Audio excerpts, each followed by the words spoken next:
I'm in the den, engrossed in the evening newspaper, keeping an eye on our two daughters while my wife tackles the after-dinner cleanup in the kitchen. We had this routine, sharing the load of household chores as a working couple. I could handle laundry, vacuuming, dusting, and more, while she took care of the cooking. Our skills and responsibilities intertwined in a dance of teamwork, even if our preferences didn't always align. Now, here's where the plot thickens. An article in the newspaper catches my eye, delving into the reasons behind divorces. Irreconcilable differences, they say. But what caught my attention was the role of infidelity. As I reminisce about my divorce from my first wife, it wasn't the case then. I caught her in the act. Let's zoom in on that pivotal moment. It was a Friday evening, plans to dine with friends on the agenda. As I prepared, she calls down, asking me to find her lipstick in her purse. I open the purse, expecting a simple search, but it takes an unexpected turn. No lipstick, but a condom in its wrapper. And it's not just any size, it's extra large. Curious, considering I had a vasectomy 2 years ago. Suspicion takes hold. She calls down, inquiring about the lipstick, and with a shaky hand, I find it. Upstairs, I hand it over, trying to keep my composure, but her odd look tells me something is amiss. And that's where our story takes a turn. Feeling okay, sweetheart? You look quite pale. Maybe I'm catching something. We can skip going out. The Johnsons won't mind. We should cancel. I wouldn't be much fun like this. Meeting people right now seems challenging. I needed to sit alone and figure this out. How could I confirm my suspicions? Heading back to the kitchen, I swiftly returned everything, including the condom, to her purse. Pausing with the condom, I debated its origin, deciding the side pocket was likely. Jane was organized. She wouldn't toss something vital into the purse's abyss. Hoping I was right, I slipped it into the side pocket, closed the purse, and left it on the table. Then, off to my office in the garage annex, where I conducted my work and played stay-at-home dad to Beth, 5, and Anne, 2. At my desk, staring at the wall, I wondered, what's going on? Can one condom trigger an irreversible chain of events? Realizing I needed legal advice, I planned to see a lawyer on Monday. Adele Simpson, a hard-nosed divorce lawyer, and one of my clients.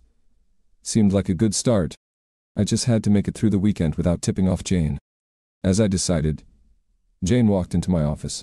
Why are you out here? Go to bed if you're unwell. By the way, I canceled the sitter and the Johnsons, she said. Her concern seemed sincere, but I couldn't shake the feeling that she might be hiding something. I pushed those thoughts aside, vowing to play the good husband if she played the good wife. Thanks for caring, sweetheart. I just needed a moment out here. I'll join you shortly, I replied. She left, and I stayed for a while before returning to the house. The weekend dragged on. I kept my emotions in check. I played up my illness, avoiding any expectation of intimacy. I aimed to prolong avoidance until I couldn't. Monday morning, I called Adele, securing an appointment for early afternoon.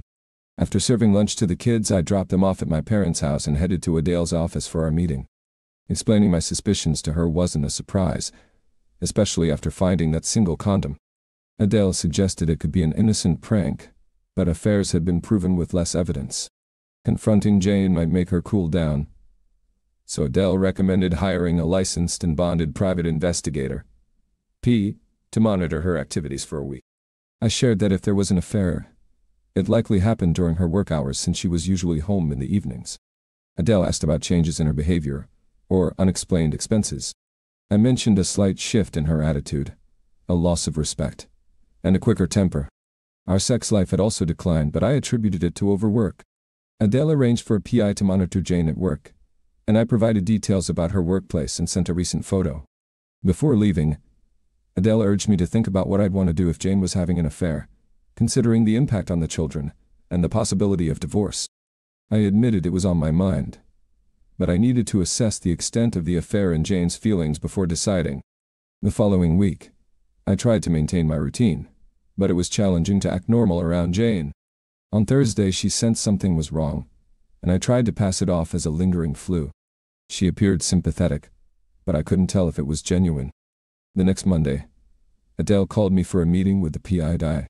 Leaving the kids with my parents, I met Jack Pagano, the ex-FBI PI, at Adele's office. He opened a manila envelope, revealing photos. It was bad news. Pictures of Jane and Bob Simpson going to a motel during lunch breaks on Tuesdays and Thursdays. Bob, whom I'd met at Christmas parties, seemed impressive with his athletic body and charm. He seemed about 5 years younger than Jane, and it was evident why she fell for him, especially since they worked together in the same finance group. As Jack Pagano shared his findings, I could only nod my head in understanding. Adele chimed in, saying, "I think this supports your suspicions, John. She's deliberately having an affair. Have you thought about what you want to do?" After a week of contemplation, I admitted, "I've considered it. And even though I know there will be an impact on our children, I'd like to proceed with a divorce. What are my chances of getting custody?" Adele reassured me, stating that, as the primary caregiver, my chances were good, emphasizing the judge's decision based on the children's best interests. She suggested the common route of divorce based on irreconcilable differences, cautioning against using adultery as a basis due to its messiness and potential expenses. Adele urged me to consider marital counseling, emphasizing the impact on the kids and the need to confront Jane about the future of our marriage.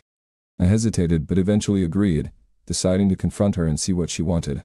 Leaving Adele's office, I went home, leaving the kids at my folks' for the night to avoid them during our confrontation. Ordering a pizza for delivery around Jane's usual arrival time, I took a deep breath. As the pizza arrived, I greeted Jane at the door, informing her about the kids staying over. When she asked about the evening plans, I hinted at something for the bedroom. She leaned in for a kiss, but I turned my head, and she kissed my cheek. She gave me a peculiar look. "What's happening, John?"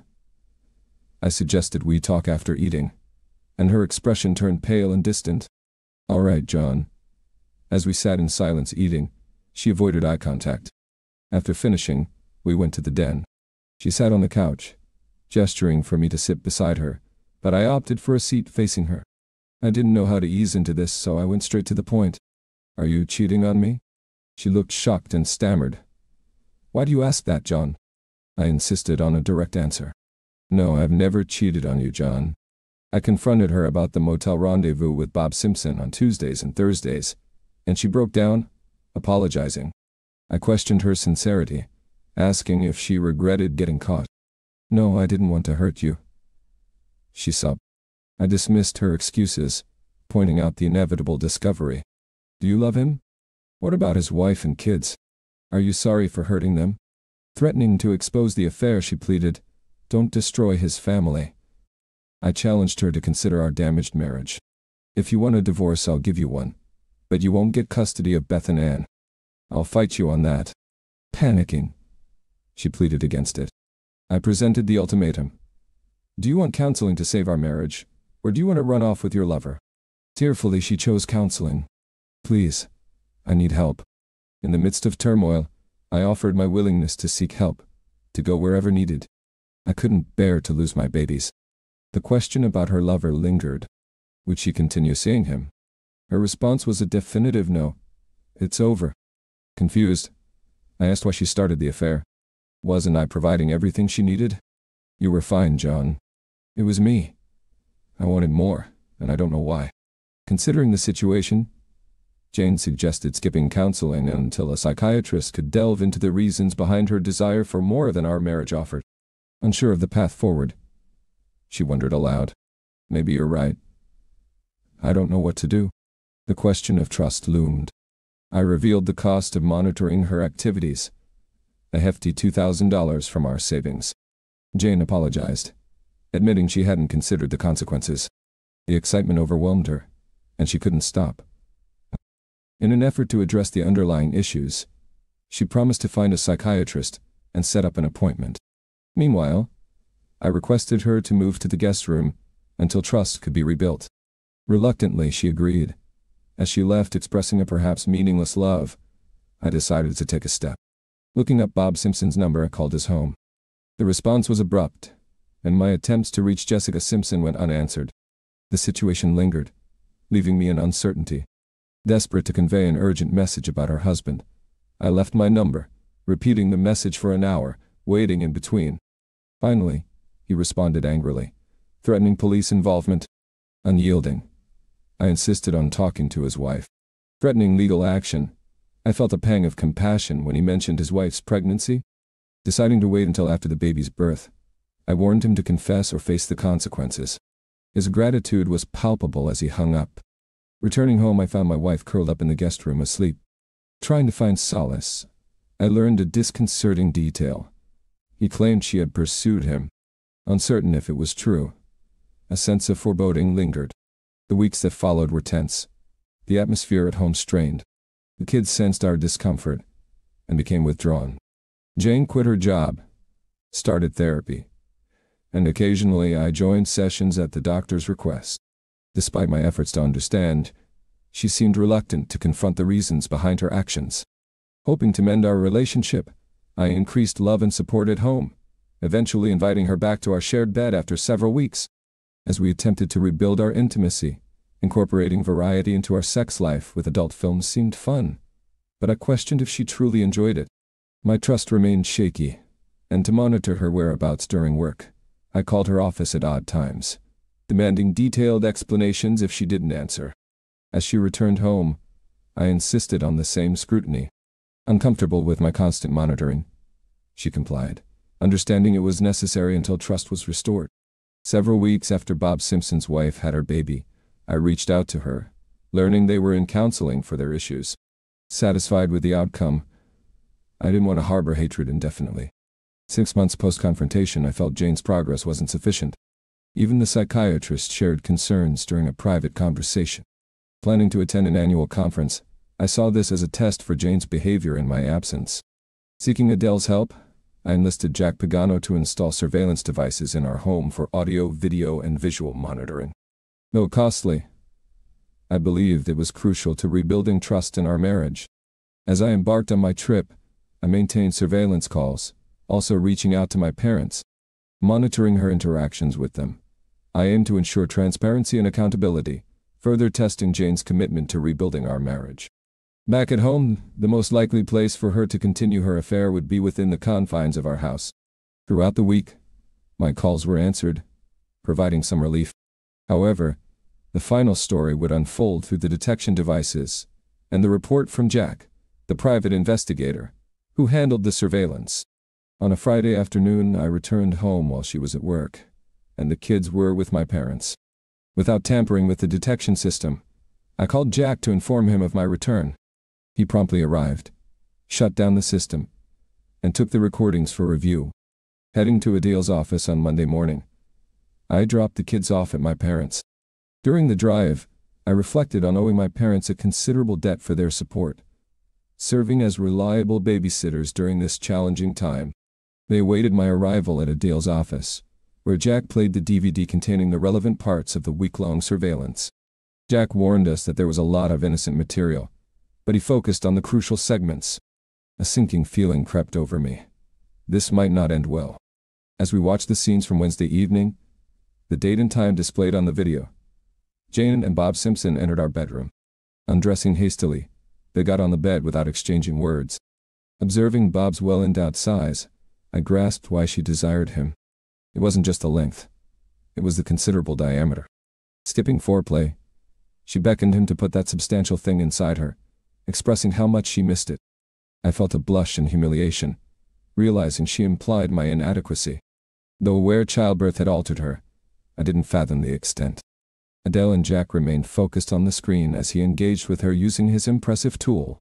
Moans turned into yells as she reached her climax, culminating in synchronized satisfaction. The wide-angle cameras captured the intimate moments as Bob's significant releases squeezed out around his cock, streaming down Jane's legs onto the sheets. The realization struck that I could never sleep on that mattress again. Suddenly, the camera revealed movement at the open bedroom door. Beth, standing there, witnessing the scene. A moan escaped me. It took a few minutes for Jane to notice Beth, still recovering from her orgasm. "Beth, baby, why are you up?" she asked, rushing to Beth, naked with evidence running down her legs. Meanwhile, Bob remained on the bed, naked, with his semi-hard cock swaying. "I heard you yelling, Mama," Beth said. "Come on, sweetie. Let's go back to bed," Jane replied, leading Beth out the door and down the hall. A few minutes later, she returned, now on her hands and knees, performing a sexual act on Bob. Okay, that's all I need to see now, Adele declared. What do you want to do, John? You can pursue her for adultery with these pictures, and there will be no question about you getting custody if you want a divorce. Go for it, she advised. Enraged by Jane's lack of love and respect, her betrayal of our marriage bed, and the humiliation she subjected me to, I decided to proceed. I'll have the papers filed by noon. See the judge this afternoon to get a temporary restraining order on her to stay away from your home and kids, and I'll have her served at work this afternoon. Finally, I'll serve her boyfriend for alienation of affection today. This is going to be a busy day that I'm going to enjoy very much. In the meantime, what should I be doing? I asked. Cancel all your mutual credit cards, change your insurance beneficiaries, alter your will, and close mutual checking, savings, and stock accounts. Then, get a locksmith to change your locks and fix your garage door opener so she can't open it. Have her call me to get approval to remove her clothes and other personal items. That should keep you busy for the rest of the day. When she or her lawyer tries to contact you, refer them to me. Never meet or talk to her without me being present. Do you understand? Yes, thank you. Keep me updated on how things are progressing today. Call me on my cell. I left and headed to her bank, spending the day changing our finances and arranging for a locksmith at her house. While on my way to pick up the kids and meet the locksmith, Adele called. You'd better prepare for some responses. The server is on his way. The judge took one look at that scene in your bedroom and granted the order. About 45 minutes later, I received a panic call from Jane, sounding distraught. John, why are you divorcing me? I thought we were all right now. I replied sternly, You can't do what you did last Wednesday night, Jane, and expect our marriage to continue. Please don't call me again. Have your lawyer contact mine from now on. Goodbye.